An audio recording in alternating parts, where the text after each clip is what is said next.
This is The Countdown, discussing tomorrow's news today as our top guests tackle the issues that matter with a sharp take on every story.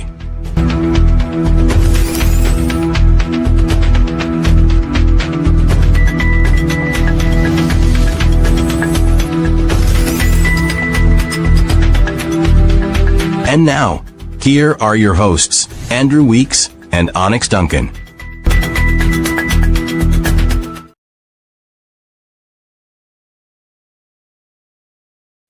A very good morning and welcome to another edition of The Countdown. We bring to you sad news this morning as we mourn the passing of former minister within the Ministry of Indigenous Peoples Affairs, Madam Valerie Corrido-Lowe.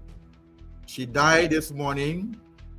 We woke up to the news, and so we're bringing to you sad news.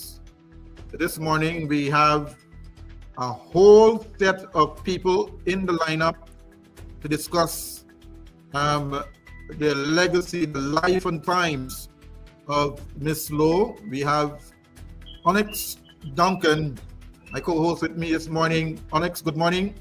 Good morning. It's sad news this morning. And when I got the news, first thing I did, I called you, Andrew, because we know we had former Minister Valerie lined up today to speak about the National Two Shells Conference, and knowing Valerie and the passion that she had in her time as minister within the Ministry of Indigenous Affairs, and also a member of Parliament and a national executive member of the Alliance for Change. You know, Valerie fought. She fought day and night, thick and thin. Valerie was at the face of being victimized in 2019, and all of that, Valerie went through, and she served without fear or favor, to her heritage, holding up to all the trials and tribulations that this government, the PPPC government, sends to her. But we mourn, and we have to stay strong for Valerie and stay strong for her family and for other comrades in the Alliance for Change and for Guyana in the whole.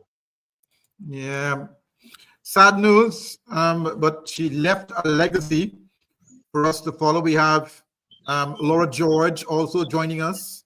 Laura, good morning. Sad news this morning on the life of Valerie Corrido-Lowe. We have also Dawn Hastings Williams, former minister as well, joining us. Dawn, you know minister, you were part of all of you are cabinet ministers in the AP and UFC coalition. What would you remember her by? Good morning, Andrew, to you and Onyx and all your viewers. Thank you for having me again this morning on your Countdown show. First, I wish condolence to the AFC, and then to the immediate family and friends of the late Mrs. Valerie Corrido-Lowe, a former minister, a former colleague in the cabinet on the APNU AFC. I have some very good memories of Mrs. Valerie Corrido-Lowe, which I would like to share with you this morning. Valerie was very passionate about empowering women in our indigenous communities. I can recall she fighting or lobbying for projects that will bring economic stability and empowerment in our indigenous communities, especially the ones that she did in Regions 8. There is a famous dried tomato and the tomato dressing that sells in our supermarkets. That was one of her main projects that she had fought for and which was successful.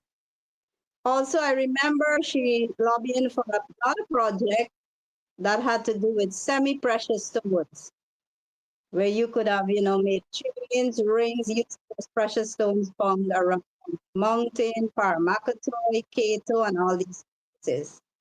We also visited Smith Creek in Region 1, a community that needed the most attention. And I can recall she started a project to dry fish, and they have a lot of fishermen in that area. So Valerie has a legacy of fighting for the indigenous people, men, women, and girls. And I would ask the nation to remember her for these works and that her legacy continues to live on even though she's not here. We will remember history. So it is unfortunate because she would have been joining us this morning to speak about the NTC, what went all at the NTC. But she's no more, and may her soul rest in peace. Indeed. We have also Laura George with us this morning. Laura, it's your fellow, um, Amerindian colleague. She, you had interaction with her on some occasions. What would you want to remember her by? Oh, well, so yes, so let me first extend my condolences to the family, um, and to the larger AFC. As you would know, I recently became a member of the AFC and supporter. Well, not a recent supporter, but a member to get Mr. Nigel Hughes into the presidency. So for Valerie, my memories of Valerie was working with her as a minister as a junior minister in the Ministry of Indigenous Peoples Affairs. I do remember, as Dawn says, her commitment was really calling for work to ensure that Indigenous women are empowered. She was constantly on that, and she also brought that recently when we were having discussions, putting together our action plan and all of that. Her input really was saying that there are so much immediate needs of families, the financial needs of families, and so there were ways that we were discussing to respond to those situations. Because no matter how the government says we've done this and all is well in the communities, that has not is not having an impact on the community. So she was insisting that we have to have an additional way to make sure that Indigenous women, who are the backbones of families, are empowered with projects, access to financing. Her vision was to have a bank or an Indigenous bank, specifically to whether to seek loans, grants, or to have a revolving fund. So that's part of the work that she was highlighting so much that it's there in our action plan actually. So we will be carrying on the work that she started. I like to say I like to say that whether it's to our elders, whether it's to the young people who have all of these visions and all of these ideas that they bring together in discussions, I like to say that it's always important to give credit to people's ideas and recommendations to groups. So that was one of the areas of work that Valerie was really pushing for, even up to recently in our meetings. I'm really shocked to hear of her passing. Um, I couldn't believe it when I saw the message this morning, and so really I'm sorry about this to the community. She was a village council member of the Quebana village, and so to the community of Quebana and other relatives in the district. I'd like to extend my condolences, Andrew. Thank you so much, George, Laura George. Laura, I have also made contact with another MP currently in Parliament, Mr. Vincent Henry, and he had this to say about the Honorable Minister, former Minister Valerie Garrido Low. Here was his thoughts on her life and legacy. He's about to travel back to Region 9. And I know, MP, thank you for taking the time before you jump into your vehicle and head back on the trail. Sir, you would have heard about the passing of Valerie Lowe, former Minister of Indigenous Peoples Affairs. You would know that she was a champion for Amerindian rights. What would be your thoughts? What would you remember her by? Good morning, everyone. Indeed, I saw that just now when I went into Facebook. It struck me right away as a sad blow. We have lost a stalwart. We have lost someone who always, like you said, stood up for Indigenous people's rights and had a common touch, a touch for the common, for people all over Guyana, especially Indigenous people. I recollect several trips I made with her in the hinterland. One particular one I can recollect where we went and we had to travel by road, and then road again through swamps and sort of dangerous conditions. Reptiles, etc. could have been there. And I recollect Valerie was somebody very strong. I thought that I might have had to help her along the way. Instead, she actually had to wait for me to catch up with her. A very strong lady, someone who faced any adverse condition like what we faced there and did her work, well. We slept in very not so good conditions because of where we were traveling, but we did what we had to do. So bye-bye to her. On behalf of the Guyana Action Party, on behalf of myself, my family, on behalf of the constituents who I represent, fair travel, rest in peace, Valerie. We love you. We still love you. Bye-bye. Before you go, MP, I also know that she had grave reservation about the NTC conference. She may have had a lot of concerns because, as you all would know, that the NTC just concluded was another talk shop, and most of the information that Amerindians were about to be discussing there were not really discussed. They were just being talked to by government ministers and government and the president and the prime minister and the vice president. And Amerindian People's Affairs matters were not discussed, land rights and the mining situation and all of that. She had grave concern about that. What would you say about that? Well, that was quite correct, because what happened, like I had mentioned before, this entity in particular, the others were to a certain extent before, that was organized by the PPP, but this one in particular was for a campaign. They were campaigning. They already they launched their campaign there. They were full of campaign campaign mode, and you could have seen that they made every effort to try to win over the Indigenous people.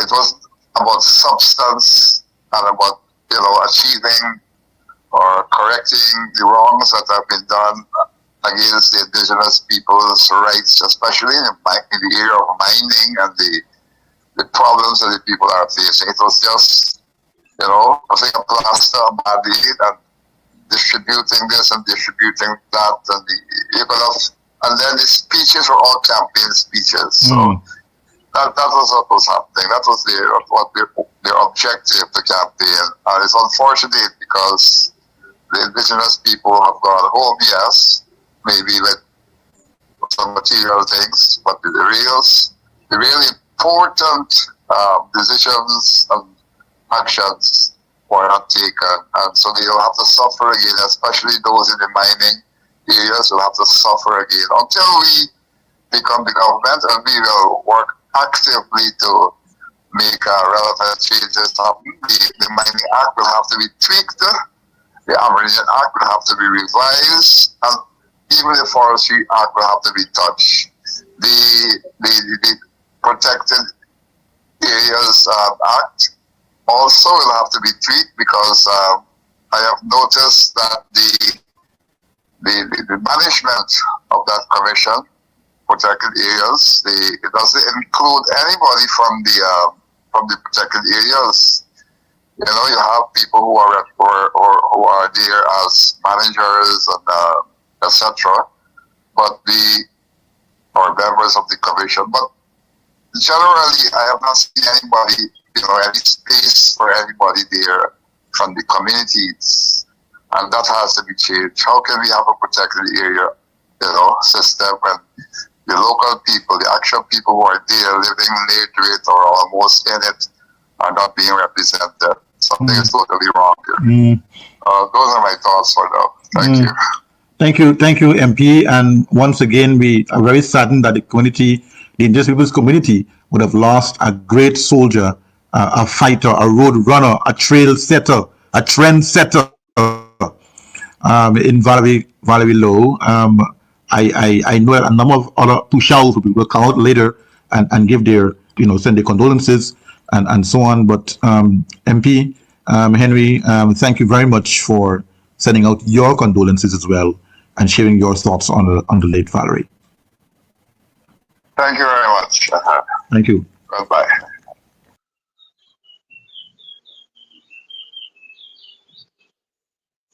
That was Minister, MP Vincent Henry sharing his thoughts on the passing of Valerie Lowe.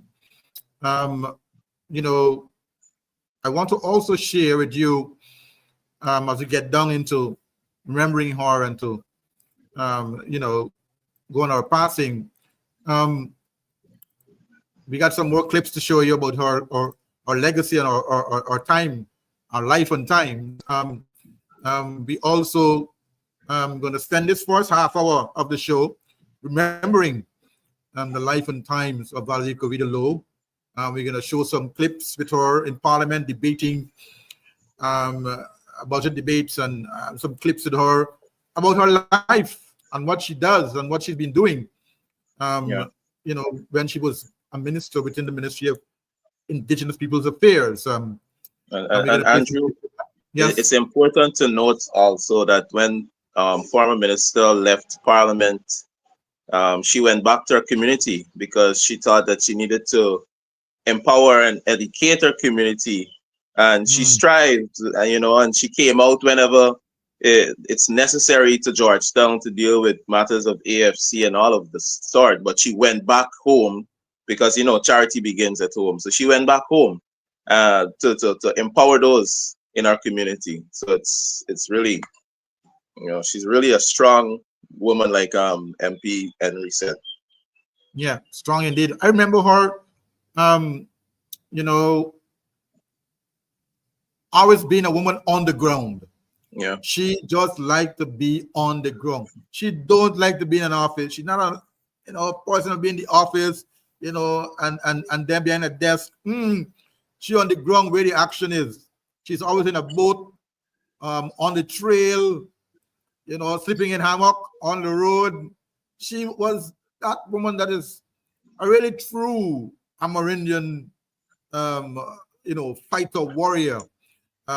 Here was a clip of her that was done during Amerindian Heritage Month about her life and her legacy. We're going to play that for you right now.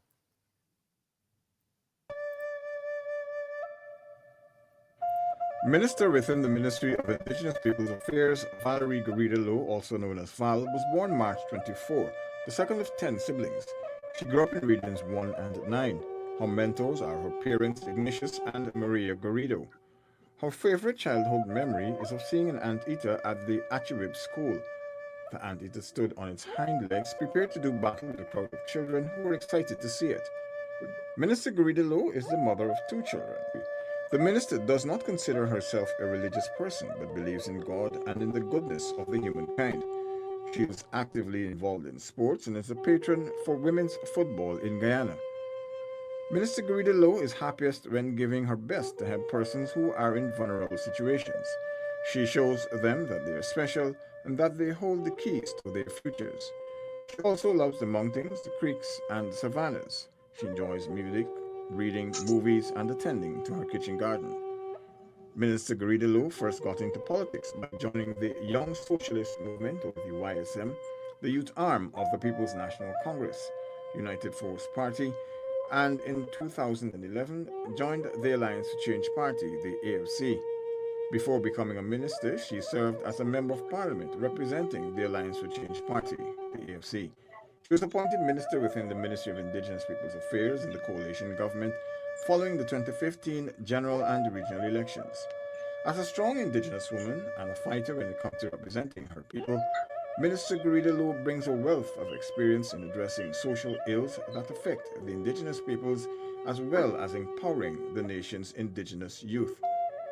The minister would like to see the hinterland regions become economically empowered as she embraces retirement in her traditional truli or ite roof house complemented by a kitchen garden and the sound of the wild.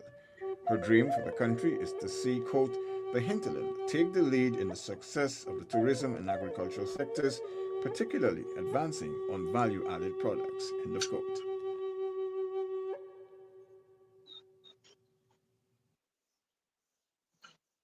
Yeah, that was, former Minister Valerie Lowe there. You know, a nice tribute to her when she was minister within the Ministry of Armed Affairs. Dawn, I know that you, serve with her in the cabinet, serve with her as a minister. What were some of the thoughts you remember her by as a minister in the parliament? I know sometimes she sits down there, quietly in the corner, but then she will get back when her time comes to speak. She was like you, you never know the lash you're gonna get until she starts to speak. Don, all some of the things you remember her as a member of parliament.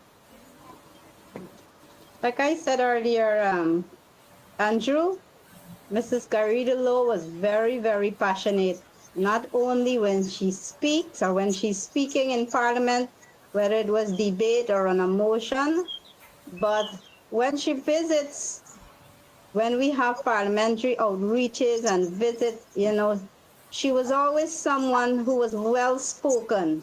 She did not remain quiet for most of her times. Unlike me, I stay very quiet most times, but Valerie would speak out, even in cabinet and when she wants something to be done.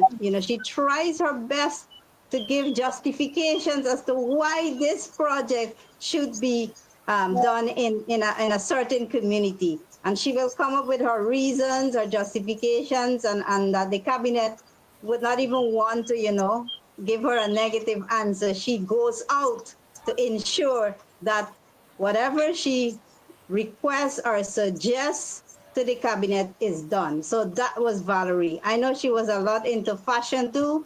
So sometimes she spoke to us about, clothes, fashion. Sometimes she just, in parliament, sometimes she just showed me some designs. If I'm very close to her, look at this. What do you think about this? She was very much into fashion, and she was artistic in graphic design and all of those. So she was a very, a woman who we say wear different shoes, a woman of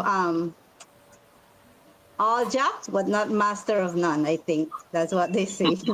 But she was that kind of person. Yeah. Okay, we're going to give you a taste of her in parliament. This is her here. Debate in 2016. Here is clip. Through collaborative training with a Skype project, a USAID initiative, They will also have the opportunity to develop viable business plans and will benefit from a startup grant of $50,000. Youths will also have the opportunity to proceed to further training if they so wish. To date, there are 6 villages in the program: Paramakatoy, Mountain Foot, Bamboo Creek, Monkey Mountain, Taruka, and Tusaning. And 108 youths are benefiting from training in maths and English, carpentry and joinery, garment construction, ecotourism and hospitality, entrepreneurship studies, agriculture, capacity building, and life skills. Computer training will be added during the course of the year. Mr. Speaker, emphasis is also placed on training that directly links the community development projects that directly links with the community development projects that is funded under the GRIF, so that these projects can have a chance of becoming success stories instead of being added to the long list of failed projects and millions of dollars gone down the drain yet again.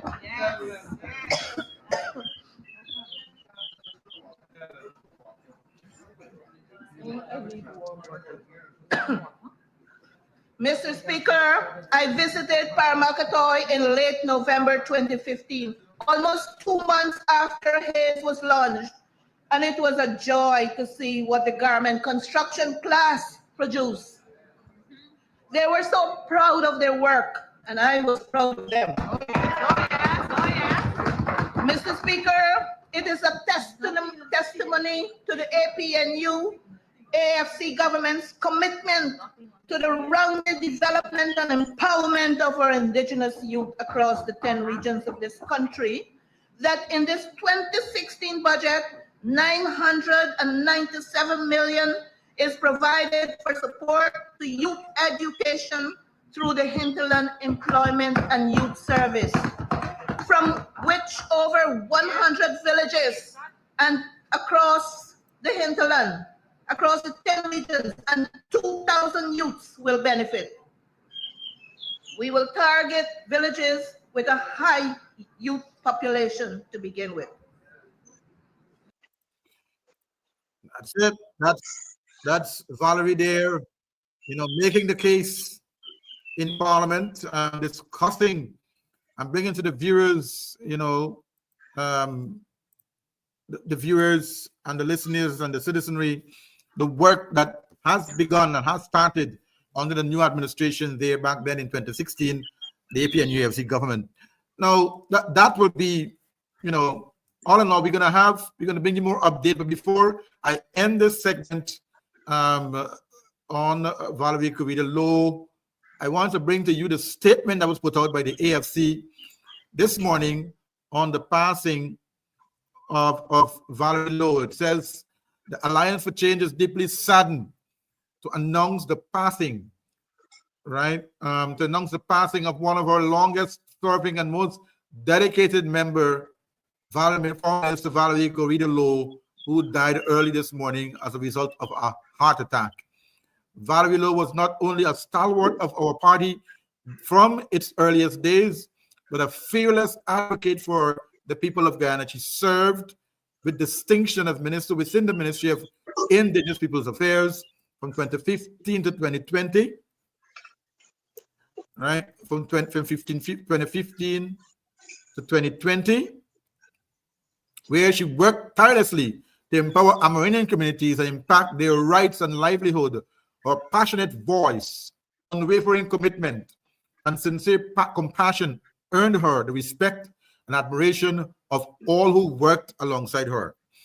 Minister Corrida Lowe was a trailblazer, a woman of courage, integrity, and deep conviction. She dedicated her life to public service and to the cause of building a better Guyana. Her contributions to national development and to the growth of the AFC will forever be remembered and cherished.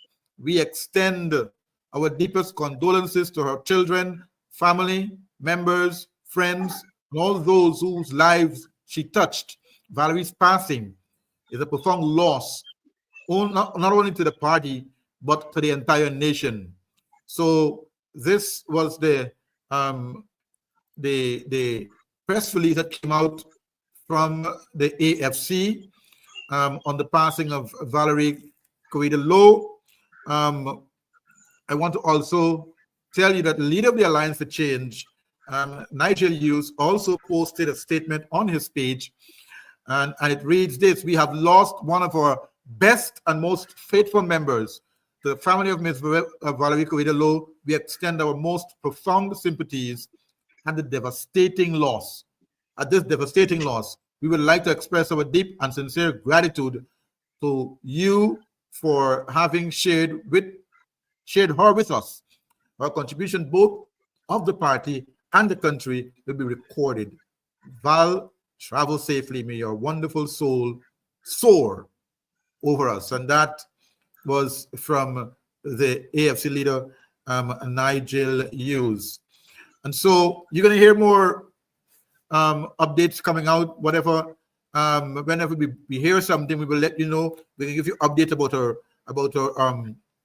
There's going to be a book of condolences. There's going to be night of reflection. Night of reflection for her. I think some of the things that the party would have wanted to host tomorrow. Is it tomorrow or today? Yeah, tomorrow. Tomorrow. We had a barbecue schedule, so I'm really not sure in what direction we've been taking that. But yeah, I think I see something about making it a takeaway lunch. Or that's still to be confirmed. Right. I know also the party will be working in conjunction with the family to ensure that we have funeral arrangements and all that in place. Yeah. And so we'll let you know. We'll let you know. The public will let you know when that is published. We're going to give you that update. All right. Now let's get to this NTC. What I call it? This NTC lie. This big fat lie. When you hear Miss George, when you hear that this big pomp and ceremony, this big hullabaloo, this big national thing, two shows coming from left, right, and center, bus, trucking, plane in, that kind of thing, boat, everybody up the river coming to town. Dinners and dinners. Yeah. Big pomp and ceremony, and then bladder. A big talk shop. Nothing done. Just a campaign speech. Everybody want to get their piece. Everybody want to hear that they got their part into the two shows, of what they have done for the two shows, and what we could do for the two shows, and we could done for Amerindian communities, and what we did for this, and what we did for that. Like it was their money. Not really the issues that the Amerindian people want to hear discussed. Matter of fact, the Tushao, the NTC conference, supposed to be like a mini parliament. Yeah. It's supposed to be Amerindian people alone discussing the matter. Yep. If they want a minister to come in and ask and answer the question, then you'll be brought in. But you know, like when I got the whole line of people like them next to them, all the PS and the staff and all of them, that is where the minister was supposed to be. Not in the middle of the whole thing, taking over the whole scene and making all kind of statement campaign speeches. The National Tushao Council Conference is a mini parliament for Amerindian people. That is what it's supposed to be like. But no, the government jump in. Everybody jump in. This minister, that minister, everybody jump in. Everybody want to have a say. And what come out of it? Nothing. What have you been hearing, George? What have you been hearing from this lie? This big fat lie of a National Tushao Council. What are you hearing on the ground that your Tushao would have been telling you at the conclusion of this whole lie conference? George. All right. So thank you, Andrew. I was having a conversation with one of the Tushaos yesterday, actually in the hospital, visiting someone, visiting a leader who's now hospitalized. They had a breakfast meeting, with the regional whatever allocated parliamentarians, One of the areas she said she raised as an observation, having coming from, I think, having the NTC ended, was her observation that every evening there is not just a dinner, it's receptions, receptions and receptions. So there's this free meals and free alcohol, and which has no limitation. And she said that she was concerned that the leaders were very occupied. I mean, you have an all day meeting, then straight into a reception. They have to get up early the next morning and have an all day discussions, well, listening to the ministers making their presentations. So I want to say it like this. I have often spoken about the rights of indigenous peoples, Mm. but I have also spoken to our communities at their meetings that indigenous peoples also have their responsibility. Mm. So you have a right to be included. We should be demanding, advocating for right to be included. So if there is a conference out here, then the responsibility of the leaders is to make sure that they take the time, that the next day that they can focus, they can be alert, that they can pay attention to what's happening, that they're able to make representations or demand time to make representations. So there is a right, but there's also the responsibility. Um, I have also spoken about my experiences going to attend meetings outside of Guyana, you know, and it's a similar approach that's taken, but perhaps not as, not as heavily streamlined like that. But my point in saying that is being taken out from one area to another area. I have always made sure that I take the work that I'm entrusted with, the role that I'm entrusted with, and commit myself to make sure that I don't miss an opportunity in meetings. Mm. And this is me talking about being outside of Guyana, whether in the US, Brazil, Norway, um, Belgium. You know, I have always taken my role very seriously. That because I feel very obligated to indigenous peoples in making, all of this advocacy representation out there. And I'm bringing it back to say that we need to also hold the leaders accountable. And this is not me coming down on the leaders. Perhaps if they felt compelled, if they didn't feel free to choose, that's another thing now that we have to call that on the organizers and the government, by extension, the government. Mm. And so let me come to the who the organizers are, dissecting who really has been the organizers. Has it been the National Tushaus Council executive? Was it the core executive? Was it the core executive in conjunction with the staff of the NTC secretariat? Or is it all in conjunction or collaboration with the Ministry of Amerindian Affairs and the government of Guyana, well, the PPP administration? So, and you are right, because this needs to be, or this should be, taking an approach of an indigenous people's parliament. And I said this last week, Friday, Andrew, that when the AFC comes into office next year, it will take such a different approach where indigenous peoples are respected. Their right to decide and their right to organize, and respecting and supporting the freedom of organization and the freedom of voices and the freedom of choice will be respected. But what does that mean? Because part of the action plan of Guyana has really been to formulate just that, like an indigenous people's parliament, but perhaps in a civil society crossing between, or how um, a political, but being able to make political influences in policy design. But that can only come from indigenous peoples.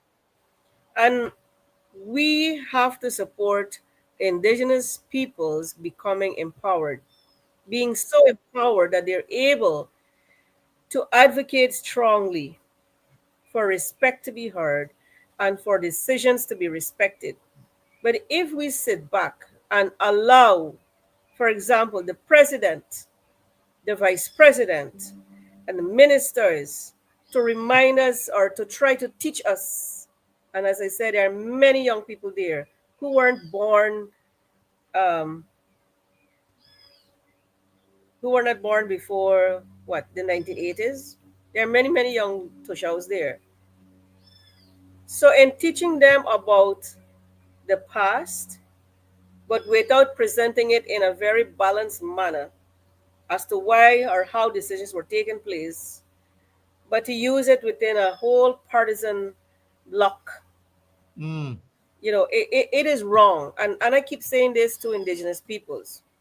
When you are reminded of how much any party has done, any government, whether it's a PPP, the PNC, and even as the AFC, if you have to be reminded that this is how much we have done for you, I have called on indigenous peoples to remind any political party that it's their obligation to make sure that the welfare of indigenous peoples are respected and provided for, just like any other Guyanese.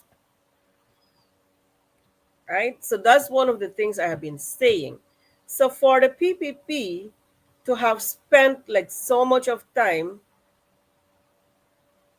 presenting biased information, campaigning, using campaign language and using taxpayers' money. This is the money of indigenous peoples as well as taxpayers and citizens. Using citizens' money to present your biased information and your political narrative is an insult to indigenous peoples. Mm-hmm. Mm-hmm. That's Mm-hmm. what the NTC was about. And it's Yeah. wrong. This is me calling out again the NTC executive, the full executive.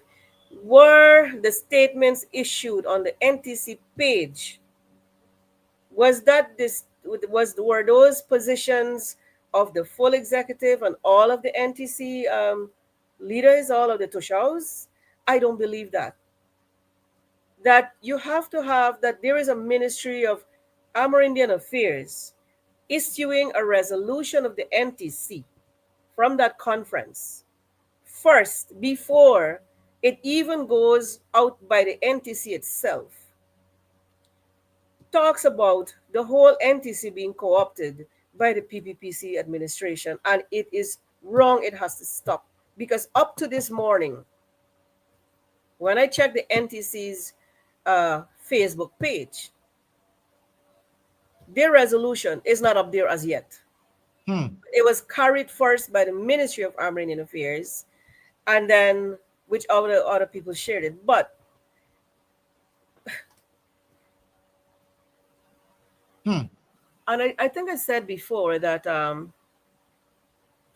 I really wish, I really would like to be, or I really would like to call on the Tushaus and the communities to understand that this is not calling out them on the leadership or whatever, because if they're not involved in decision making, for example, on issuing such statements, making political statements, then they need to hold, whether it's the executive, the core executive, persons within the executive, and really work to develop processes to ensure that whoever is doing this is also held accountable, because we are losing opportunities.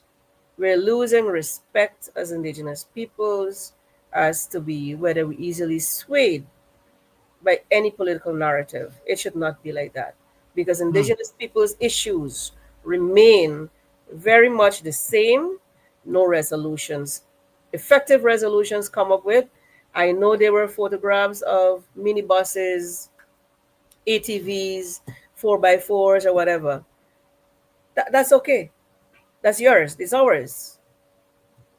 It does not mean that because you're receiving these, you should feel compelled to silence your voice or be fearful to make very strong representations because our issues remain the same. Mm. I saw one community. I saw one community that I remember. I remember the PPP pushing so hard for them to accept demarcation, knowing fully well that the lands were covered by mining concessions. And the community was pushing back and saying, we would really like to have a commitment or a firm resolution that either these mining concessions are cleared before we get demarcation, or you make a commitment to find a way, a resolution. There was nothing, no commitment by that. They were instead misled by staff of the land titling department that, if you don't accept this now, the monies are going to go back. And these are the lies, outright lies and insult that are fed to our communities. The community accepted demarcation. And I saw a post by either a councillor or the deputy to show that their situation today remains. They accepted demarcation. But what they have today is their lands, about 70% of their lands, being covered by mining concessions. Mm. And as I have said before, when these demarcations are done and with existing whatever third party interests, they get land title, certificates of title that says all of this belongs to you except every other legally owned lands on the lands. It's an insult, it's an illusion, Mm. right? But Um, Laura, while you were talking there, I look at the Kaichur news today. Look at that. I look at the Kaichur news today, and the Tushal from the Upper Mazwani district said that greater, not some, greater transparency, inclusion, and respect in future NTC Council. He said, they're saying here in a statement on Friday that there was an issue with the circulation of the agenda. They said, according to the UMDC, there was a restriction on observers' access. In previous years, indigenous peoples, including technical support staff, were welcome as observers. This year, the UMDC support team was denied entry. Denied entry, despite so visible space being available in the observer section.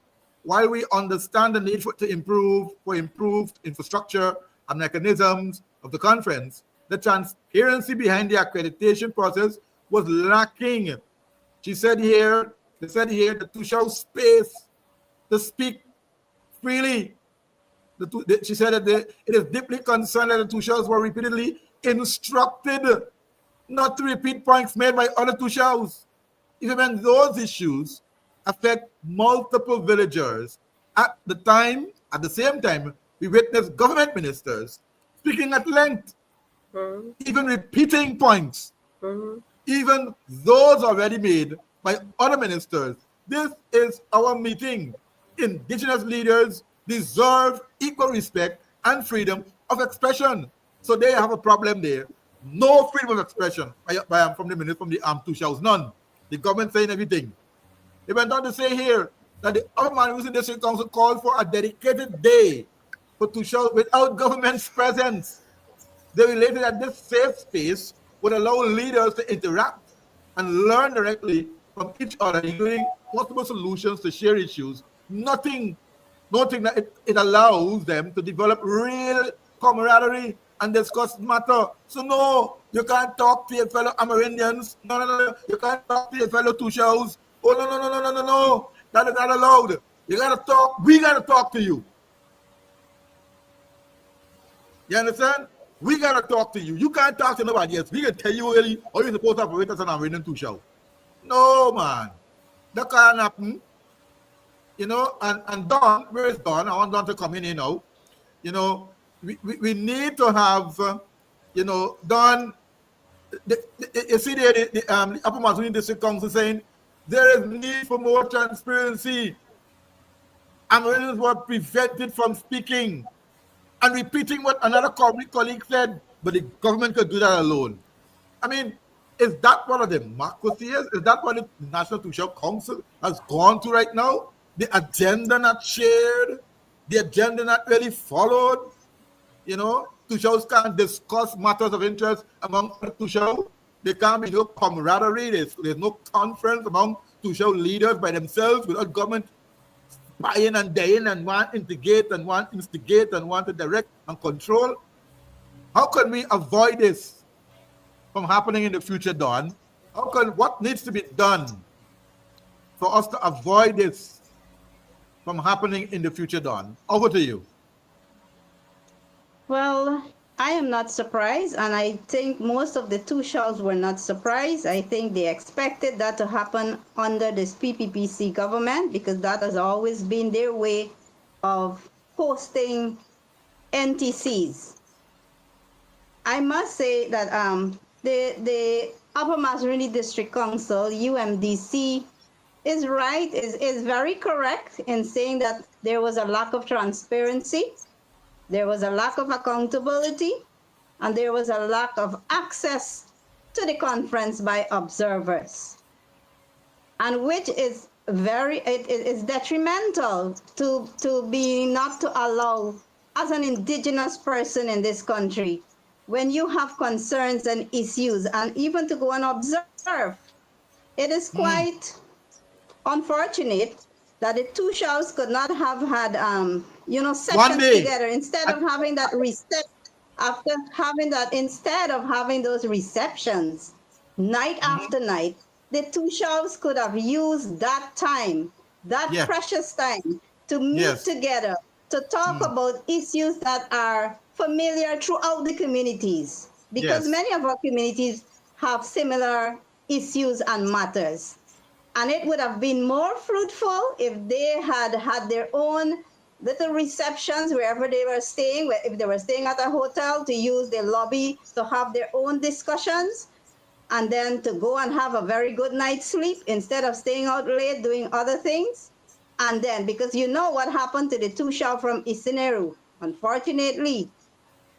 And so they should have taken that into consideration and ensure that these two shows were, having discussions amongst themselves, so that the next day when they go, they would have a lot to discuss and not listening to what the ministers of the government had to say. Yes, they have their place.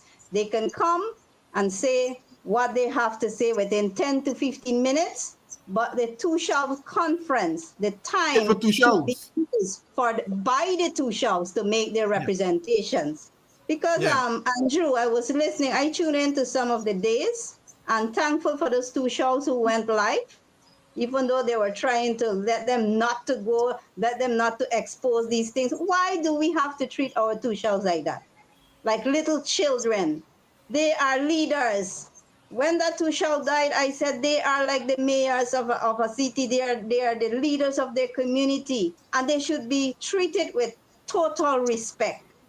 Give them the autonomy to speak to the government. Give them that autonomy and empower them to, to speak on behalf of their people. For example, I did not hear the theme for this year's National Two-Self Conference was robust governance for sustainable village development.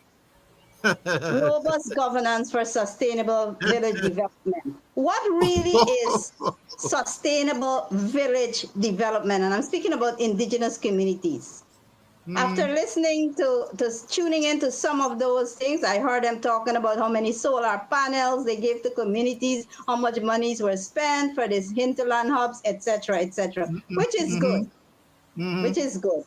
But my question is, at the end of the day, were there any robust plans? I did not hear about any robust plans that would eradicate poverty in our indigenous communities. I try to listen, I try to listen to see what programs and plans that the government has, or the two shows themselves, if given time, probably, perhaps, if given that time to have discussions amongst themselves, they themselves would have came up with some plans and strategies to eradicate poverty in their communities.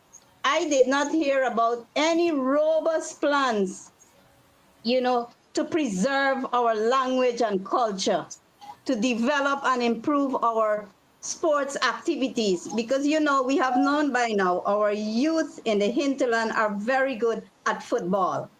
We recently had a little under 13 football tournament in Upper Mazaruni, where all the under 13 boys and girls came together at Camarang. And they continue to perform without professional coaches. You could only imagine if these children at an early age were exposed to robust sporting coaches and probably very good sports grounds, improved sports grounds, improved swimming pools. Our children continue to swim in the rivers. When we're having inter-schools competitions, we tie ropes to make lanes, and the children compete in aquatic races. And when they bring them to Georgia, they do well, they perform well. So if you could imagine the government or the agencies responsible for sports in our indigenous communities, if they have these at heart, if they have at heart a true eager to develop our indigenous communities, then we should have heard some of these things coming up. I didn't hear anything about hinterland public services. And I mean like health, education.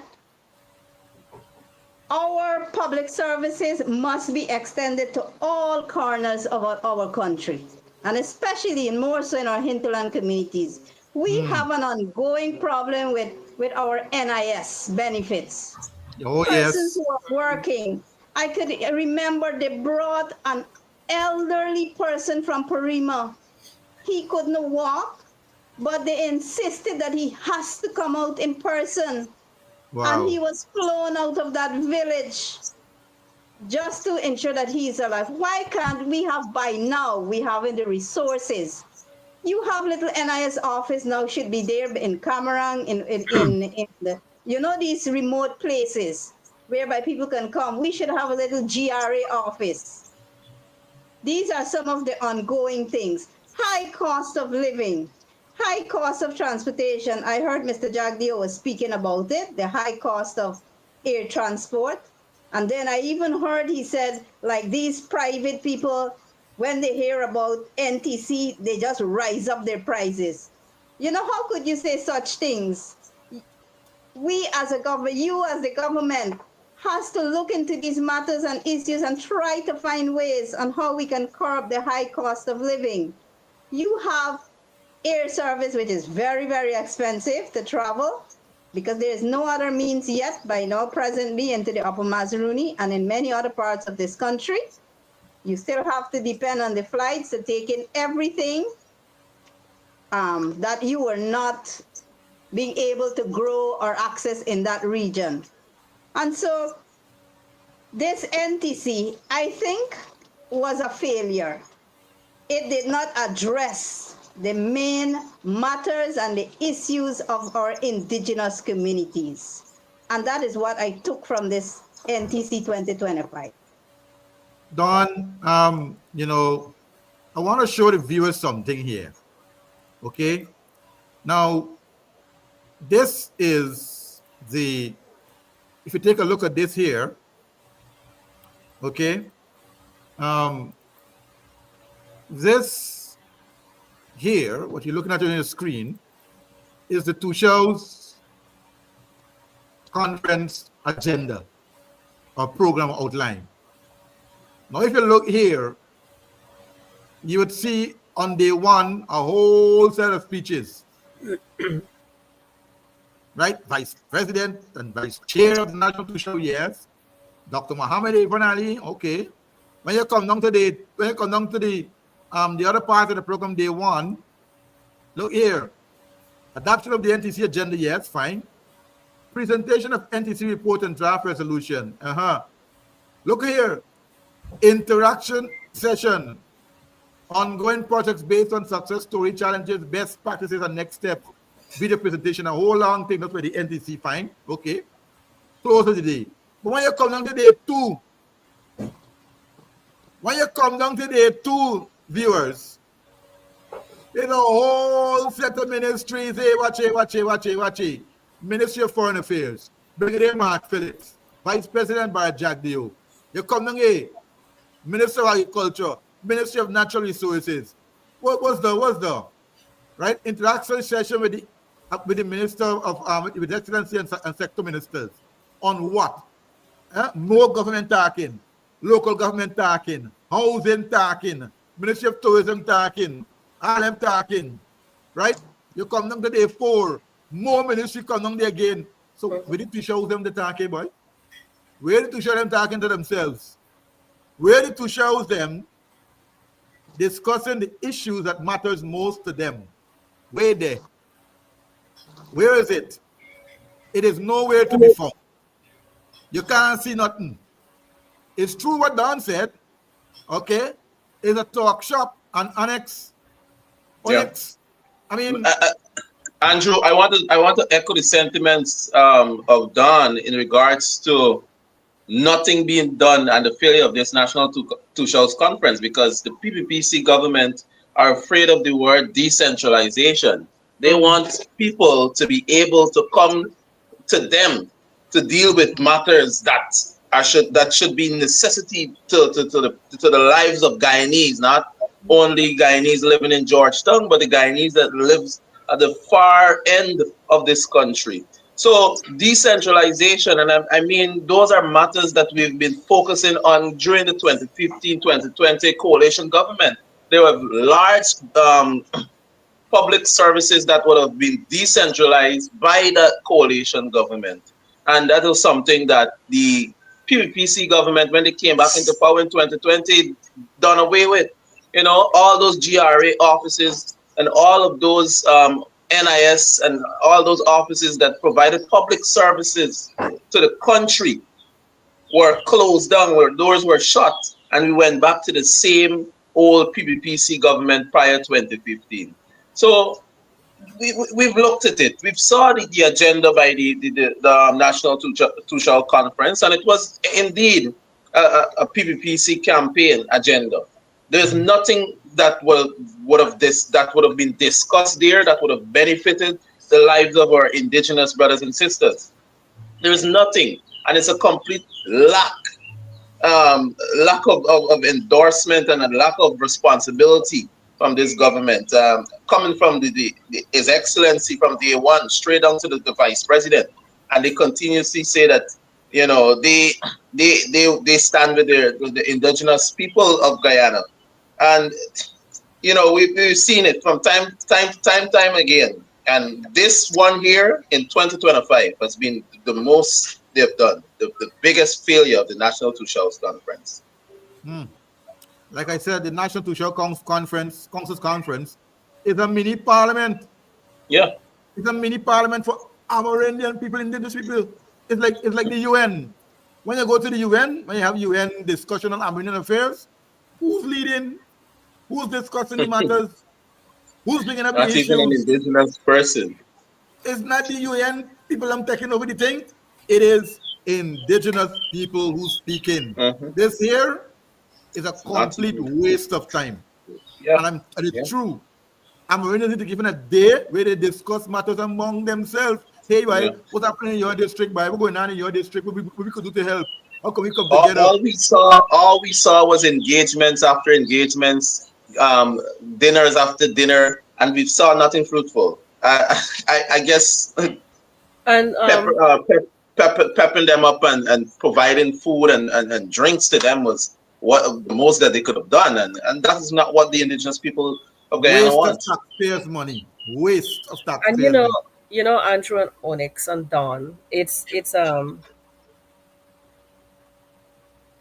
every single ministry, well, mostly education, health, have reports coming to them every month. And I keep saying this, reports coming to them every month, every quarter, every year. Reports of what the situation is, needs, what like whether it's medication, whether it's furniture, whether it's personnel in health or education. Every single month, every single quarter, every single year. Then you have other workers like I don't know if you call them probation workers, but they have these workers also submitting reports of what needs to be done in the regions. You also have the RDCs. The RDC reps that talk about these things are the RDC meetings. So the regional meetings that also should be correlating with the from the central government. Mhm. But so then, and then in addition to that, you have ministerial outreaches. Village councils make reports to the Ministry of Natural Resources, GGMC, Forestry, the Ministry of Foreign Affairs all the time. So it is not for lack of having knowledge or wanting knowledge or about situations that impact indigenous communities.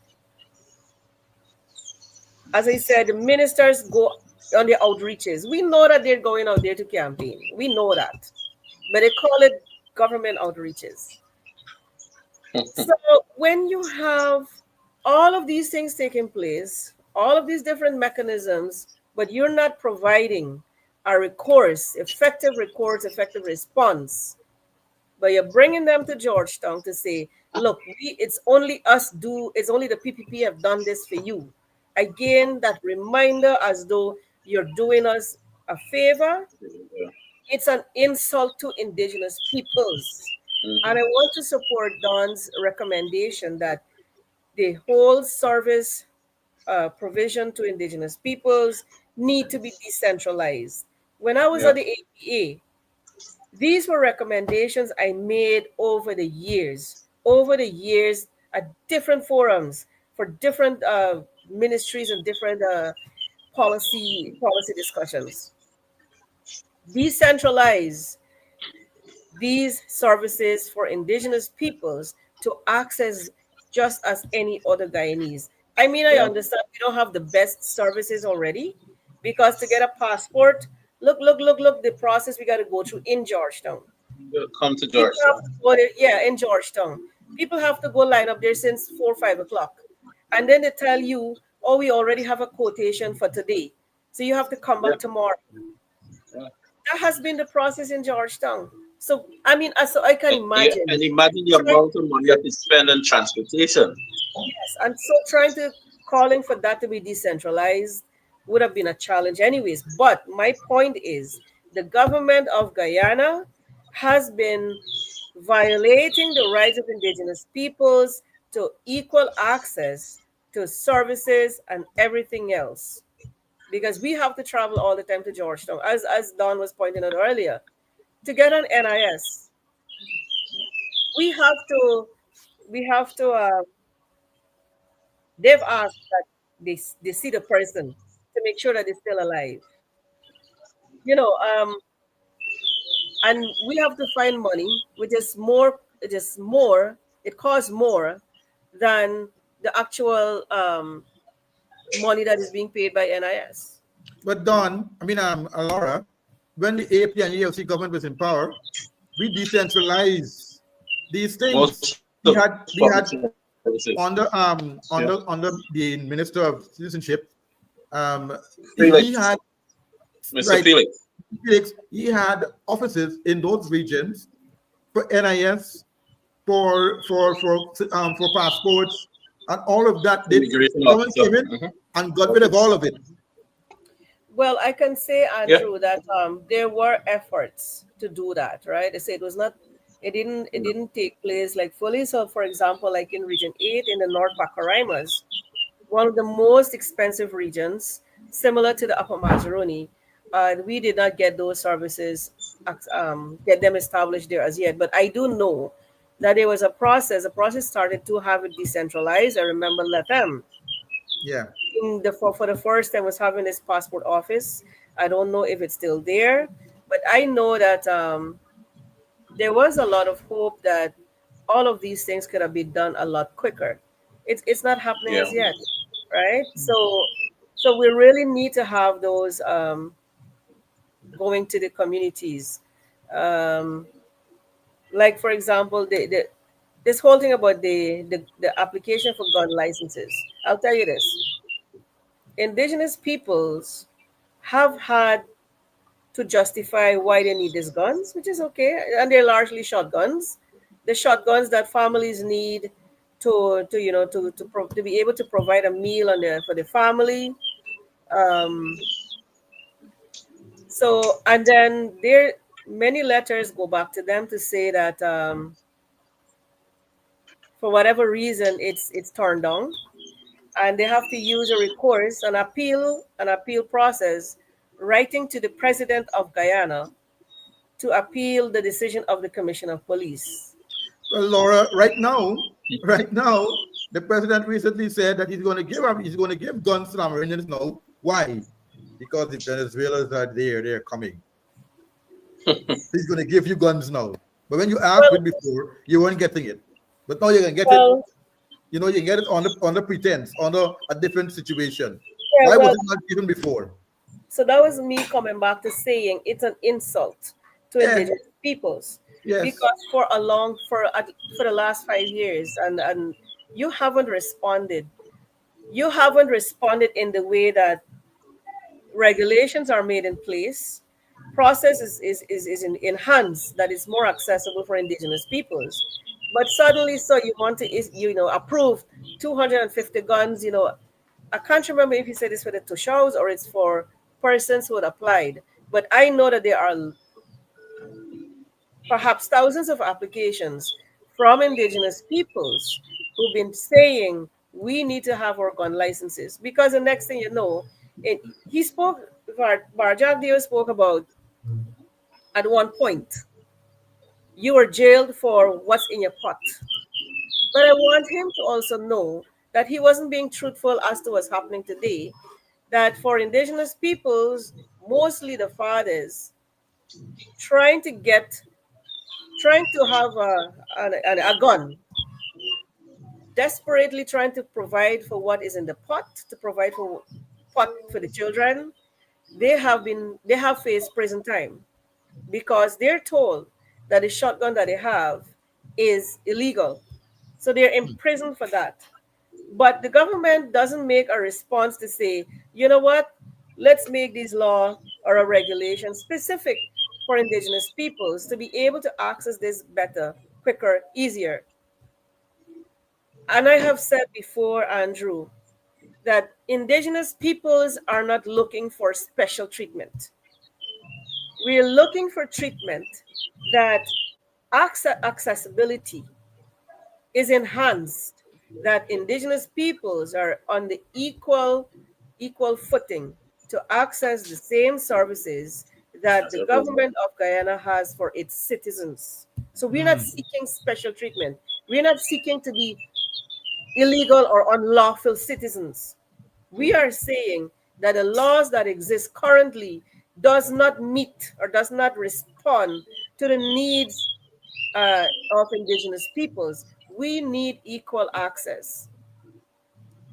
So one law, one regulation, one mechanism does not meet our needs. So the government has the obligation to make it work, to do something to make it work. And to do something, do they not know what to do? No, it's not that they don't know. Because indigenous leaders, I know, have been vocal over the years, making recommendations, making requests to the government. So they have no excuse.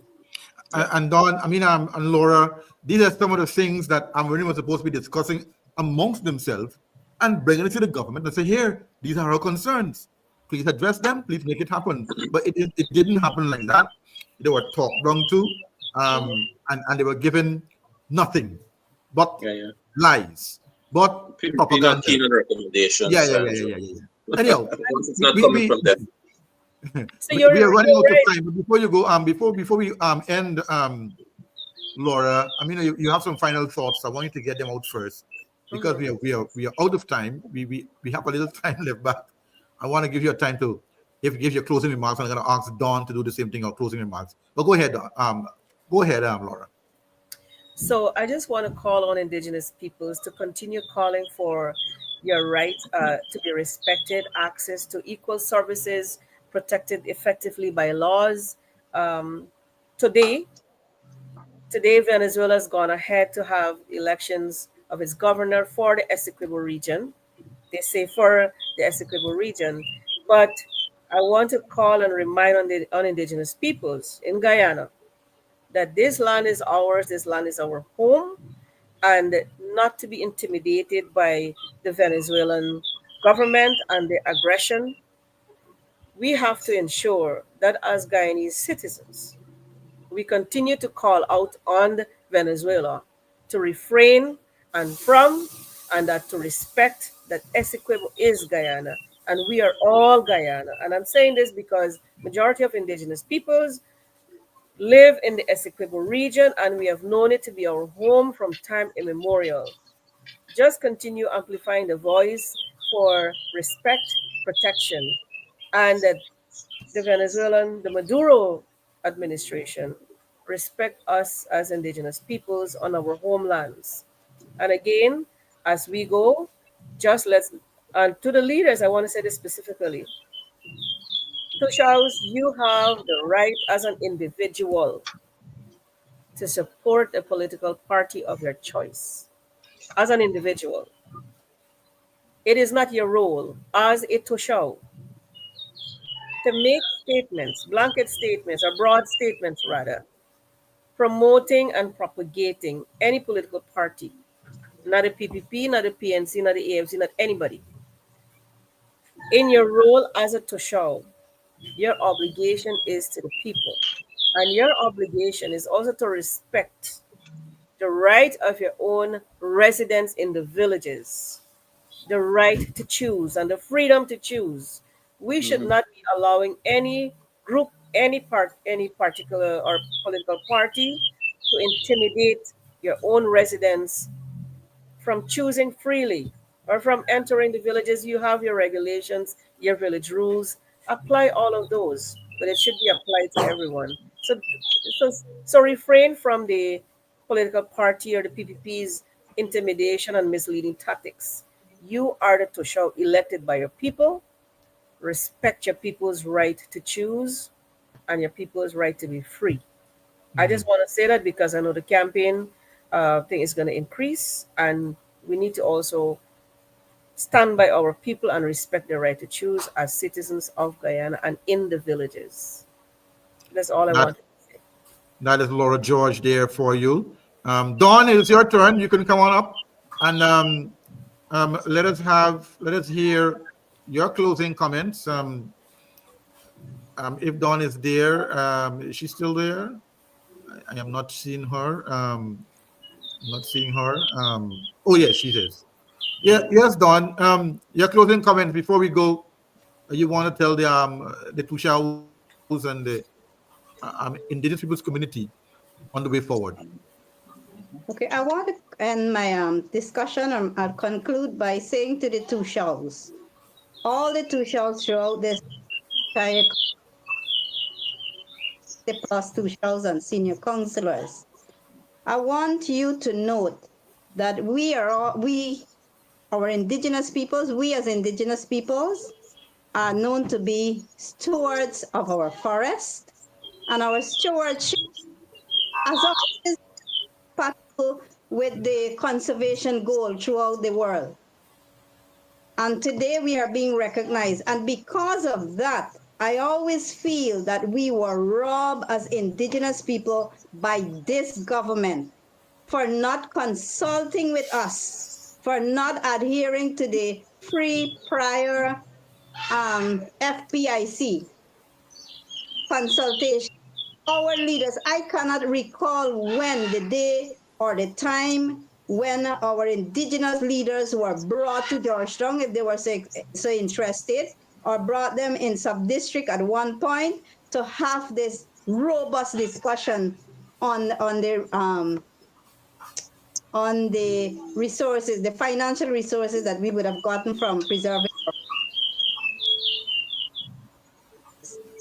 I can't recall any time when these two shows were given an opportunity to say how much of this resources should be given back to our indigenous community. But it was told to us, it was announced by the government that you are going to receive 15% of this. Who came up with that figure? And so I always say that was the biggest blunder the PPP meant. If they were so interested in recognizing us and respecting us as the stewards of the forest, preserving the forest and have the forest standing so that we can be paid monies for the carbon credits, the first people should have been consulted, and they would have been able to say how much they should receive in return. But that was not done. And so that was like an insult to our intelligence. Like we don't know. Because I can recall there was a conference, the first, not consulting, this LCDS program came on. We were not in government. They were in government. And they went to Cameron to have consultation, they call it, but we call it information sharing. That is what we said. They went to ensure, and a young person stood up to ask the question, if I have this hectares of piece of land, how much carbon credits? How do I calculate? And they couldn't answer them. How much do I know? How much carbon credit, I know that is coming out of this piece of land? They couldn't answer. So they think of us as stupid. Well, none else than Mr. Jagdew himself that some Guyanese are stupid. So they think that we are stupid. They don't know that we have the intelligence and ways of preserving our forests and them standing. And so that was like an insult to our indigenous people. And to this date, I still see it as an insult because there was no FPIC and no consultation made. And to close off, I want to reiterate what Ms. Laura said to my indigenous brothers and sisters throughout the country. Let us remember that Essequibo was always ours. Since we came, our great-great-grandfathers, when they came, we crossed the Bering Strait, then walked down, we crossed mountains, valleys, rivers, creeks. We know the names of the rivers and creeks and mountains and rocks throughout Essequibo rivers, creeks, and its tributaries. Many of these places were trodden by our great-grandparents. And that's why we call many of the places in Essequibo as our ancestral lands. There are times also some educated people, even in the government, say there is nothing like ancestral lands and these things. And you know, it boggles my mind when people speak like that. Because I can go to any part in the Upper Mazaruni, at a mountain foot or in a creek, and I will find some artifacts. There is something to say that people were living there for some piece of time, for some time. So saying to us that Essequibo does not belong to us by the Venezuelan government, we should not listen and we should not be intimidated. We must stand up firm to say that Essequibo belongs to us and Essequibo belongs to Guyana. That must be told to our children or great-great-grandchildren. That must be said throughout this entire country. So with that, thank you for having me again, Andrew, and to your viewers.